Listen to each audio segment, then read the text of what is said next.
Friends, आज हम teachers की आईटीआर फाइलिंग सीखेंगे।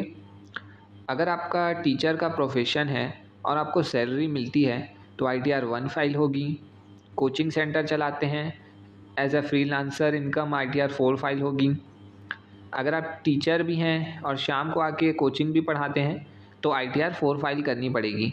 तो चलिए सीखते हैं टीचर्स अपनी आईटीआर कैसे फाइल करते हैं। सबसे पहले इनकम टैक्स की वेबसाइट पर आ जाइए, लॉगिन कर लीजिएगा। उसके बाद आपको फाइल नाउ पर क्लिक करना है, अपना असेसमेंट ईयर सिलेक्ट करना है। उसके बाद कंटिन्यू बटन पर क्लिक कर देना है। स्टार्ट न्यू फाइलिंग, इंडिविजुअल को क्लिक कर दीजिए। कंटिन्यू बटन पर क्लिक कीजिए। आईटीआर 4 चूज़ कर लीजिए। आईटीआर 1 भी सेम वैसे ही होता है, इसमें सिर्फ सैलरी का एक कॉलम जो होता है वो मैं आपको बता दूंगा आईटीआर 4 में। तो आप वैसे ही अपनी आईटीआर 1 भी फाइल कर सकते हैं।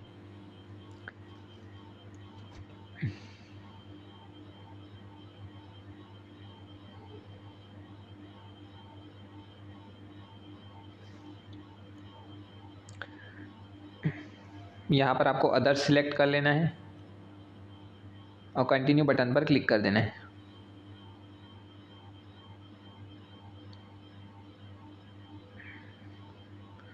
अब आपको स्टार्ट करना है अपनी पर्सनल इन्फॉर्मेशन से, जो ऑटोमेटिक आ जाती है, बस आपको यहाँ कंफर्म करते जाना है।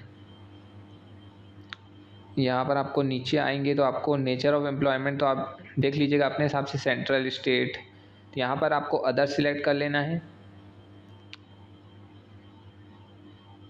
उसके बाद आपको नीचे आ जाना है, रिप्रेजेंट एसएससी पर आपको नो कर देना है। इसके बाद बस आपको कंफर्म कर देना है।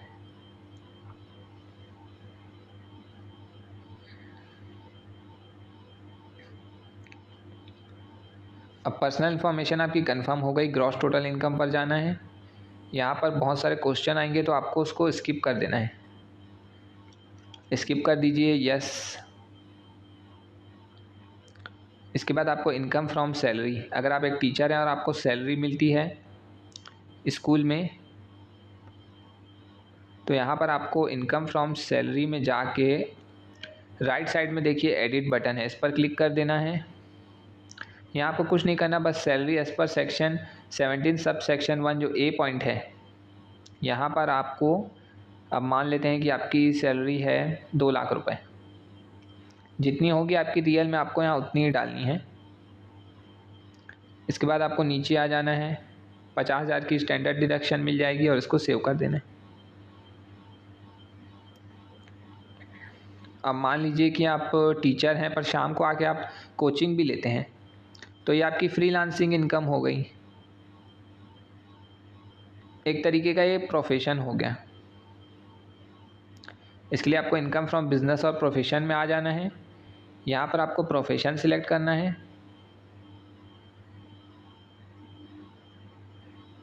प्रोफेशन में यहाँ पर आपको अपना नेम, बिजनेस का कोई भी नाम डाल देना है, जो भी हो। मैं ऐसे ही अभी नाम दे रहा हूँ। यहाँ आपको कोई भी कोड सिलेक्ट कर लेना है टीचिंग से रिलेटेड। तो यहाँ देख लेते हैं, 17,003 टीचिंग, 17,006 कोचिंग के लिए कोड है। ये मैं बाद में रिसर्च किया था तो फिर मुझे दिखे थे, उस वक्त तो मैं अदर कल्चर एक्टिविटीज़ ले लिया था। इसके बाद आपको इसको सिलेक्ट कर लेना है। यहाँ पे अगर आपको पैसे बैंक के थ्रू मिले हैं तो वो आप यहाँ पर डालेंगे ए में, अगर कैश में हुए हैं तो बी में डालेंगे। अब मैं यहाँ ए में डाल देता हूँ। मान लेते हैं कि आपका कोचिंग से इनकम हुआ, आप अपने हिसाब से डाल सकते हैं, यहाँ पर मैं अपने हिसाब से डाल रहा हूँ, 7 लाख रुपए मान लीजिए आप कोचिंग से कमा लिए। तो यहाँ पर आपको उसका 50% तो प्रॉफिट मानना ही होगा, 50% आपको खर्चा मिलेगा, तो 3.5 लाख तो आपको यहाँ प्रॉफिट दिखाना ही पड़ेगा। इसके बाद आपको इसको ऐड कर देना है, बस हो गया। अब आपको कुछ नहीं करना है। आईटीआर 1 अगर आपको सैलरी मिलती है, आईटीआर 4 अगर आपका फ्रीलांसिंग इनकम है, आप सिर्फ कोचिंग पढ़ाते हैं। अगर आप दोनों करते हैं तो आप आईटीआर 4 फाइल करेंगे। और ये दोनों जैसे मैं किया आप सेम वैसे कर दीजिएगा, बस आपको कुछ नहीं करना। अपना AIS TIS सब चेक कर लीजिएगा। इसको कंफर्म कर देता हूँ। बाकी जो भी बचा है बस उसको आपको कंफर्म करते जाना है, आपको कुछ भी छेड़छाड़ नहीं करनी है। इसको भी खोल के कंफर्म कर दीजिए।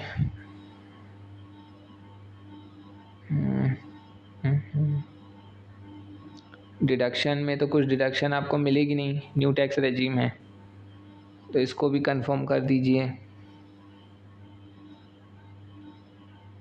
मान लीजिए आपका पहले से ही TDS कट गया है टैक्स के रूप में, तो आपको वो टैक्स पेड में आपको पूरा TDS आपका दिखेगा। पहले इसको कंफर्म कर लेते हैं।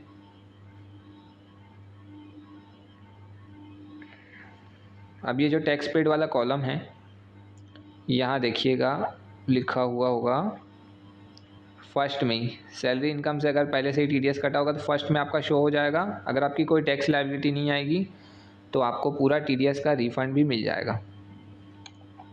इसलिए बैंक अकाउंट ज़रूर ऐड कर लें, उसी में रिफ़ंड आएगा। अब टोटल टैक्स लायबिलिटी में जैसे ही आप एंटर करेंगे तो आपकी पूरी इनकम पहले तो शो होगी, 5 लाख शो हो रही है। अब 10,000 रुपये टैक्स बना, जिसमें 87A की रिबेट 25,000 तक मिल जाती है, तो इसमें 10,000 तो आपका माफ़ हो गया। अगर आपका TDS कटा होता तो वो रिफ़ंड आ जाता। इसके बाद आपको सिर्फ प्रोसीड बटन पर क्लिक करके E-वेरीफाई कर देना है, आपकी ITR फाइल हो गई है।